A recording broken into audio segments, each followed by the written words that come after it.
मैं निरंजन कुमार सुमित भारत के भविष्य को हाथ जोड़कर प्रणाम करता हूं और आज 4 मार्च 2021 को मैं अपने छोटे भाई तुल्य अनिकेत कुमार उपाध्याय को उनकी जन्मदिन की हार्दिक शुभकामनाएं देता हूं और साथ ही साथ भारत सरकार के द्वारा आज 4 मार्च को चबहार दिवस के रूप में मनाने की जो घोषणा की गई है मैं उन्हें भी स्वीकार करता हूं।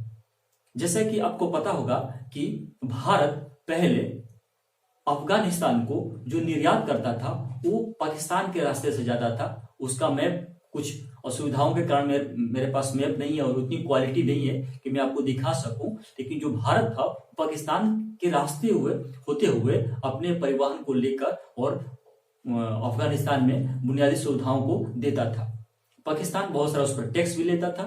भारत ने उसके तोड़ को देखते हुए, उसके विचार को देखते हुए एक अलग आइडिया निकाला कि समुद्री रास्ता से भारत और ईरान ने एक समझौता किया और समुद्री रास्ता से भारत ईरान को सामान पहुंचाता है। जहां पर ईरान को सामान भारत पहुंचाता है उस जगह का नाम है चबहार बंदरगाह। उसी चबहार बंदरगाह से भारत ईरान में सामान पहुंचाने के पश्चात ईरान के रास्ते से होते हुए वो अफगानिस्तान को पहुंचा देता है। उसी लिए भारत सरकार ने चबहार दिवस मनाने का आज फैसला किया है। इस चैनल में एक अलग प्रकार की आपने देखा कि पिछले 3 वीडियो के माध्यम से हमने अलग अलग सूचनाएं दी और उन तीनों वीडियो को बहुत सारे लोगों ने सब्सक्राइब किया, उसको कमेंट किया, उसके बाद लाइक किया। हर एंगल से लोगों ने कहा कि अच्छा वीडियो है, मुझ में कुछ कमियां हैं, उन कमियों को मैं दूर करने का प्रयास कर रहा हूं। अभी मैं न्यू कॉमर हूं, नया हूं, अभी फ्रेशर नहीं हो चुका हूं, इसलिए आप सभी लोग का सहयोग मेरे को चाहिए। एक और बात, आपने ये देखा होगा कि कोई भी व्यक्ति विश्व में और भारत में यदि अपराध करता है तो उसको सजा मिलनी चाहिए। अपराध करता है तो उसकी सजा इस रूप से मिलती है कि कोई अपराधी छोटा अपराध करता है तो उसके लिए छोटी सजा होती है और कोई अपराधी बड़ा अपराध करता है तो उसके लिए बड़ी सजा होती है। उसी में आपने बहुत सारा देखा होगा कि स्वतंत्रता से पूर्व और स्वतंत्रता के पश्चात यानी 1947 से पहले और 1947 के बाद आपने फांसी पर लटकते हुए पुरुषों को सुना होगा। स्वतंत्रता से पूर्व भगत सिंह, सुखदेव और राजगुरु खुदीराम बोस जैसे स्वतंत्रता सेनानी, वहीं स्वतंत्रता के पश्चात 1947 के पश्चात आपने धनंजय चटर्जी, उसके बाद अफजल गुरु, अजमल कसाब और निर्भया के साथ 4 जो दोषी थे उनको फांसी पिछले ही साल 20 मार्च 2020 को दी गई। तो उन लोगों को तो आपने पुरुषों को फांसी पर झूलते हुए पढ़ा होगा, देखा होगा, सुना होगा, लेकिन महिलाओं को आपने अभी तक नहीं सुना होगा। औपनिवेशिक शासन के दौरान, औपनिवेशिक शासन में मैं आपको बता दूं कि उसमें शामिल होंगे ब्रिटिश, यूरोपीय कंपनियां जैसे कि फ्रांसीसी, पुर्तगाली, डच, ये सब शामिल थे। तो ब्रिटिश शासन के दौरान 1870 में महिलाओं को फांसी देने के लिए एक जेल बना और वो जेल उत्तर प्रदेश के मथुरा में बना।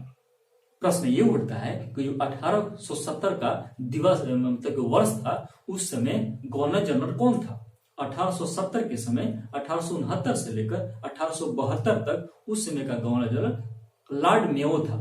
लॉर्ड मेयो के शासन काल में ही भारत की प्रथम जनगणना की शुरुआत हुई, लेकिन उसके 9 साल बाद 1881 में लॉर्ड रिपन के शासन काल में प्रत्येक 10 वर्ष में जनगणना की शुरुआत हुई और वर्तमान समय तक प्रत्येक 10 साल पर जनगणना खत्म होता है और अब 2021 आ चुका है। अब जनगणना, इसको मैंने बताया। हम ये देखेंगे कि आखिर जो महिला है, मथुरा जेल महिलाओं के लिए बना है, उसमें महिलाओं को फांसी होती है, उसकी स्थापना तो मैंने देख लिया, लेकिन ये देखना है कि जो फांसी है उस फांसी के लिए रस्सी कहां से आता है। फांसी देने के लिए जो रस्सी आता है भारत में वो मात्र एक ही जिला से जाता है, उस जिला का नाम है बक्सर। प्रश्न ये उठता है कि बक्सर के सेंट्रल जेल में 20 फीट लंबी फांसी का रस्सी बनता है। उस फांसी के रस्सी के लिए जो धागा का इस्तेमाल होता है उस धागा का नाम है J34 किस्म का धागा है। प्रश्न ये उठता है कि उस रस्सी को कौन बनाता है? उस रस्सी को बक्सर जेल में स्थित सेंट्रल जेल में जो कैदी हैं वो बनाते हैं। फांसी की रस्सी का नाम क्या होता है? फांसी की रस्सी का नाम होता है मनीला, जो कि फिलीपींस की राजधानी है। मनीला इसलिए रखा गया है कि सबसे पहले महिलाओं को या फिर पुरुषों को भारत से बाहर फांसी फिलीपींस की राजधानी मनीला में दी जाती थी, इसलिए उसका नाम मनीला रखा गया है। तो मैंने आपको ये जानकारी दे दिया कि बक्सर में फांसी का रस्सी बनता है और बक्सर के सेंट्रल जेल में। और भी सूचना में दे रहा हूं कि आजादी मतलब कि देश आजाद होने के बाद वो कौन सी ऐसी महिला है जिसको फांसी दिया जाएगा।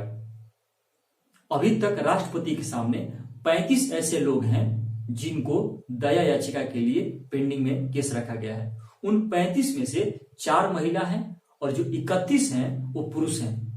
4 महिलाओं में एक शबनम भी शामिल है। कौन है शबनम? वही शबनम जो 2008 में उत्तर प्रदेश के अमरोहा जिला में इस्लाम धर्म यानी अपने ही धर्म इस्लाम धर्म के उच्च जाति से ताल्लुक रखती है और शबनम एमए पास थी, एमए पास है। शबनम जो है अपने ही धर्म के निम्न जाति के 8वीं क्लास पास लड़के सलीम से अपने ही गांव में प्रेम कर बैठती है और दोनों प्रेम में इस तरह पागल हो जाते हैं कि वो अन्य किसी को नहीं सुनते। सबसे बड़ी बात यह है कि उसमें यह देखा जाता है कि जो वो प्राकृतिक, संवैधानिक और कानूनी रूप से शबनम और सलीम प्रेम करते थे वो मान्य है, लेकिन सामाजिक रूप से उन लोग का प्रेम मान्य नहीं था। जैसा कि 1991 में आई एक फिल्म जिसका नाम सड़क है, उस सड़क में एक गाना है कि जब जब प्यार पे पहरा हुआ है, प्यार और भी गहरा हुआ है, प्यार और भी गहरा हुआ है। जैसे ही शबनम और सलीम के बीच प्रेम कहानी आगे निकलती है तो इस शबनम और सलीम के प्रेम कहानी में शबनम के परिवार वाले आते हैं और परिवार वाले पहरा बनकर कहते हैं कि तुम सलीम से मत मिलो। परिवार वालों का सलीम से नहीं मिलने के पीछे शबनम को 3 चेतावनी। पहला, कि जो लड़का है उसकी तालीम ठीक नहीं है। तालीम मतलब ये होता है कैरेक्टर, उर्दू भाषा में तालीम और इंग्लिश में कैरेक्टर और हिंदी में चरित्र। दूसरा मतलब ये हुआ कि जो शबनम के परिवार वाले हैं, उनके माता पिता हैं, ये कहते हैं कि जो सलीम है वो निम्न जाति का है। मैं आपको एक बात बता दूं कि शबनम जो है ऊंच जाति के है और सलीम निम्न जाति के। हमारे समाज में अंतरजातीय शादी को बढ़ावा नहीं दिया जाता है, जबकि कानून देता है, संविधान देता है। संविधान के अनुच्छेद 21 के अंतर्गत प्राण और दैहिक स्वतंत्रता के अंतर्गत कोई भी व्यक्ति अंतरजातीय शादी, अंतरधार्मिक शादी कर सकता है। ये सुप्रीम कोर्ट का निर्णय है, ये मैं नहीं कह रहा हूं। सुप्रीम कोर्ट के निर्णय को आप पढ़ेंगे तो उसमें आपको पाएंगे इंटरकास्ट मैरिज और इंटर रिलीजियस मैरिज। उसके बाद एक और आता है कि अभी हाल ही में मैंने अपने फेसबुक पोस्ट पर और अपने व्हाट्सएप स्टेटस पर भी डाला था कि सुप्रीम कोर्ट ने कहा है एक कर्नाटक के फैसले में कि अंतरजातीय शादी यदि होता है तो जातीय तनाव कम होगा। सुप्रीम कोर्ट कुछ सोच समझ कर कहता है, वो इसी तरह से नहीं कहता है। हमारे समाज में एक सोच सी बनी हुई है कि हम दूसरे धर्म में, दूसरे जाति में छेड़खानी करेंगे, बलात्कार करेंगे, टोन देंगे, कमेंट करेंगे, लेकिन जब शादी की बात आती है तो अपने धर्म के, अपने जाति के उच्च कुल में हम शादी करेंगे। जबकि सबको पता है कि प्रकृति ने सभी महिलाओं को एक ही गर्भावस्था दिया है और जिसका कार्यकाल, जिसका अवधि है 9 महीना। खैर, उन बातों को आगे बढ़ाते हैं। तो जैसे ही ये शादी हो, मतलब कि शबनम और सलीम दोनों प्रेम कर बैठते हैं और इन पर उनके माता पिता करते हैं। अपने प्रेम को पनपने के लिए शबनम सलीम के साथ अपने माता पिता को और साथ ही भैया भाभी को, अन्य 3 लोगों को जहर दे देती है। और जैसे ही वो जहर देती है, वो जहर रात में 1:30 बजे के आसपास सभी लोग सो जाते हैं और कुल्हाड़ी उठाकर सलीम और शबनम ये दोनों 7 लोगों की हत्या कर देते हैं। 2004 में आई पिक्चर वीर जरा, शायद सलीम और शबनम दोनों जब प्रेम करते थे तो वीर जरा की उस लाइन को देखे होते जिसमें जो वीर है वो जारा की मां से ये कहता है कि किसी का इश्क, किसी का मोहब्बत, किसी का प्रेम किसी की जान से ज्यादा प्यारा नहीं हो सकता है। शबनम और सलीम यहीं पर गलती कर बैठते हैं कि शबनम और सलीम अपने प्यार के आगे किसी की जान की परवाह नहीं करते हैं और जिसका परिणाम ये होता है कि उन 7 लोगों की कत्ल कर देते हैं, जिसमें 10 माह का एक बच्चा भी है। और 10 माह के बच्चा को जो शबनम है वो गला घोंटकर अर्थात गला दबाकर मार देती है। जैसे ये घटना 7 लोगों का होता है, गांव में सनसनी फैल जाता है और सुबह में नाटक करते हुए शबनम के द्वारा पूरा हल्ला किया जाता है कि हमारे माता और पिता, हमारे भैया भाभी को मार दिया गया। पुलिस आती है और पुलिस इंक्वायरी करती है। इंक्वायरी करने के पश्चात पुलिस को एक बहुत ही बेहतरीन सुराग मिलता है और वो सुराग इस प्रकार का है कि जो शबनम है वो गर्भवती है, प्रेग्नेंट है और वो 7 महीना के प्रेग्नेंट है। जब पुलिस उनसे कड़ाई से पूछताछ करती है तो शबनम इस बात को स्वीकार करती है कि ये जो मेरे पेट में बच्चा पल रहा है वो मेरे प्रेमी सलीम का है। जब सलीम को और शबनम को अलग अलग कैमरे में पुलिस कड़ाई से पूछताछ करती है तो दोनों व्यक्ति जुर्म कबूल लेते हैं उन 7 हत्याओं का। एक और मैं आपको शबनम को बायोलॉजी से जोड़ने का प्रयास कर रहा हूं। जो शबनम है वो गर्भवती है।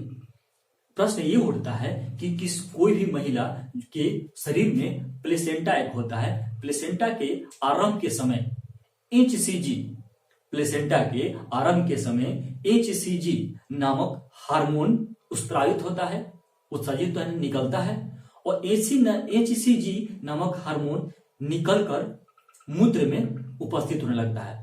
और जैसे ही मूत्र में निकलने लगता है, ध्यान ये देना है कि महिला के मूत्र में, न कि पुरुष के और न कि किन्नर के। तो जैसे ही HCG हार्मोन महिला के मूत्र में स्रावित होने लगता है और वो जब महिला का मूत्र चेकअप किया जाता है तो पता चलता है कि जो महिला है ये गर्भवती है। प्रश्न ये उठता है कि जो महिला हो, पुरुष हो या फिर किन्नर हो, इन तीनों का जो मूत्र होता है वो पीला क्यों होता है?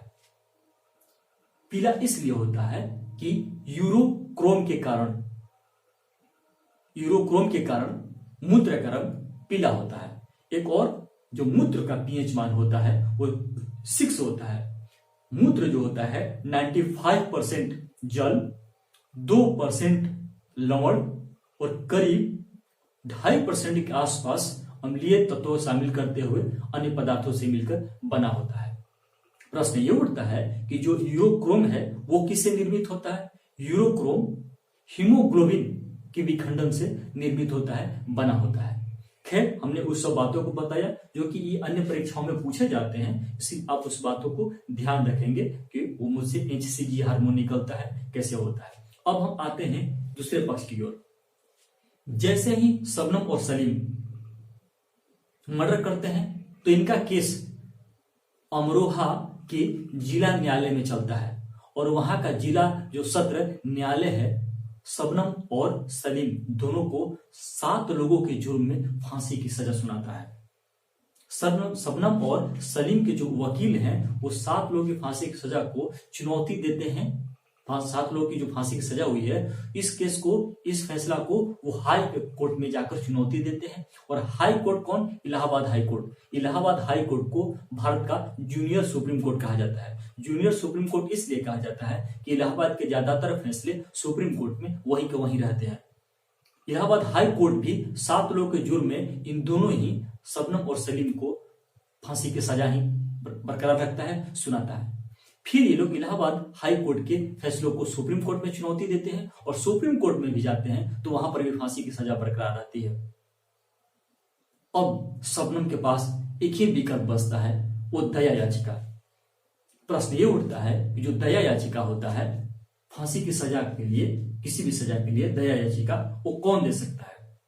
हम यहाँ पर जो है हम एक तरफ दूसरे तरफ अपना स्टडी को मोड़ेंगे कि जो भारतीय संविधान है, डॉक्टर भीमराव अंबेडकर के द्वारा जो निर्मित संविधान है, उसमें किसी व्यक्ति को दया दिया जाए, किसी व्यक्ति को क्षमा किया जाए, लघुकरण किया जाए, परिहार किया जाए, विराम किया जाए, प्रविलंबन किया जाए, इन तमाम जैसी शक्तियां हैं वो कौन है? तो आइए हम देखते हैं और इस पर हमने लिखा हुआ है।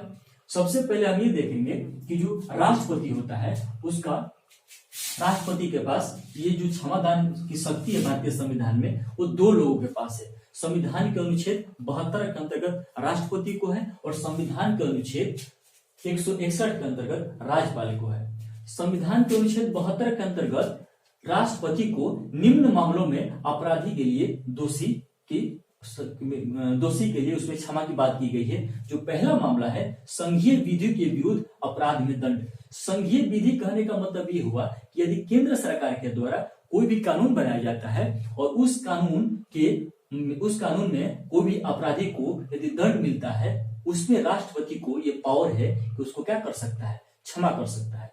दूसरा मैंने ये लिखा हुआ है कि सैन्य अदालत द्वारा दंड।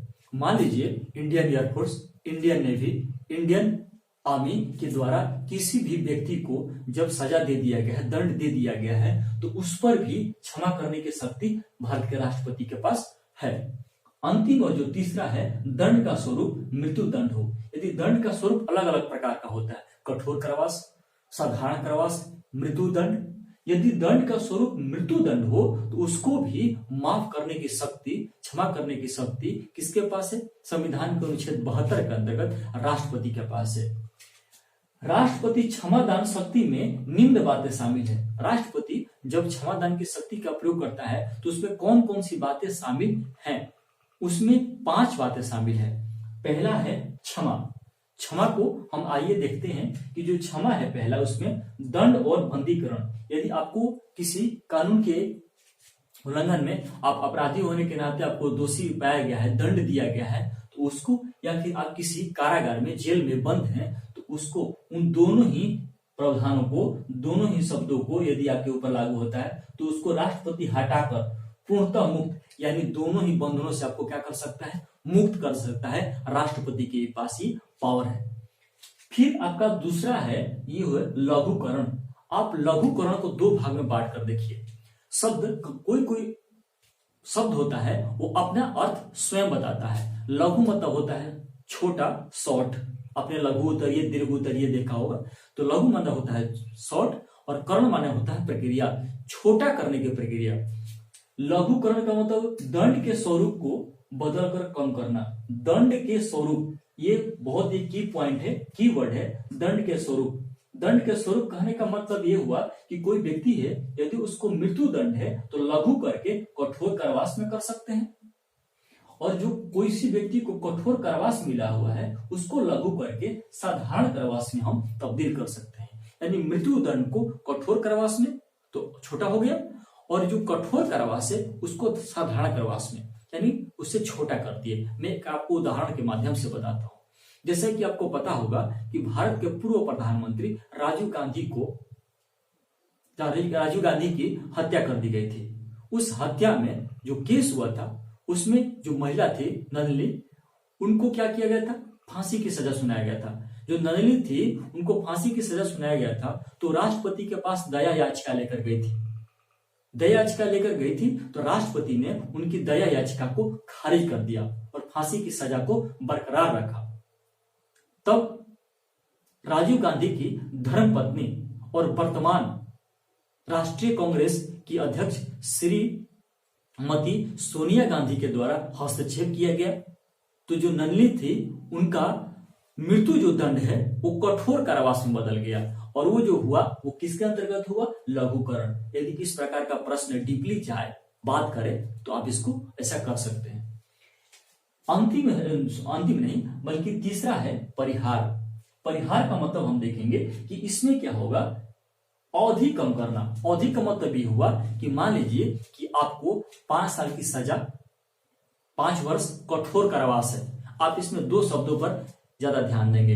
5 वर्ष कठोर कारावास, 5 वर्ष की जो सजा है वो अवधि हो गई 2 साल, और जो कठोर कारावास है उसमें बदलाव नहीं होगा, वो कठोर कारावास का कठोर कारावास रह गया। आप देखिए स्क्रीन पर, यहाँ 5 वर्ष कठोर कारावास है, इसको 5 वर्ष को 2 वर्ष में, और कठोर कारावास का कठोर कारावास, यानी ये जो होगा इसमें बदलाव नहीं होगा और इसमें बदलाव नहीं होगा, जबकि इसके टाइम में क्या होगा? बदलाव होगा। इसी को बोला जाता है अब परिहार।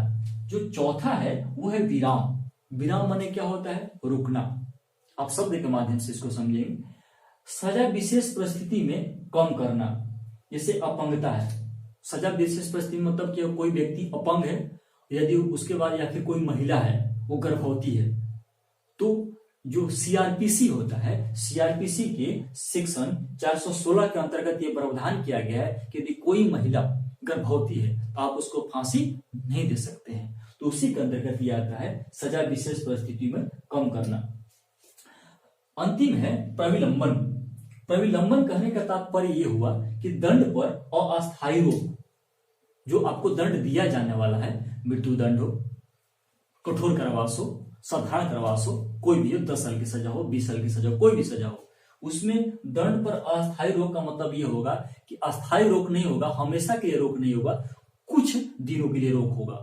कुछ दिनों के लिए रोक ये होगा, इसलिए होगा कि वो जो दोषी है वो क्षमा याचना के लिए अपना समय निकाल सके।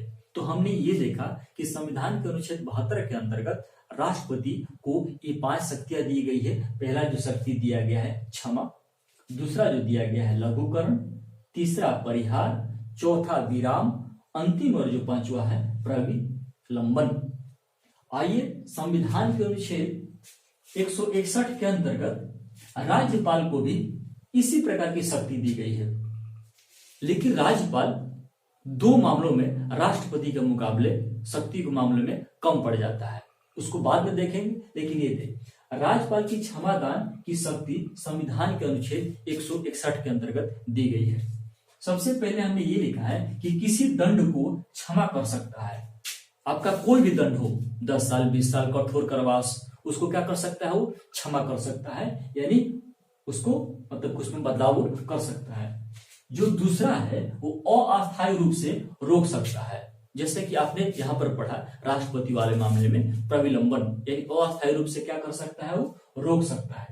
आपने फिर एक और देखा कि सजा को या सजा की अवधि को कम कर सकता है। मान लीजिए कि आपको 10 साल का सजा मिला है, उसको या सजा की अवधि नहीं, मैंने गलती आपसे बोल दिया।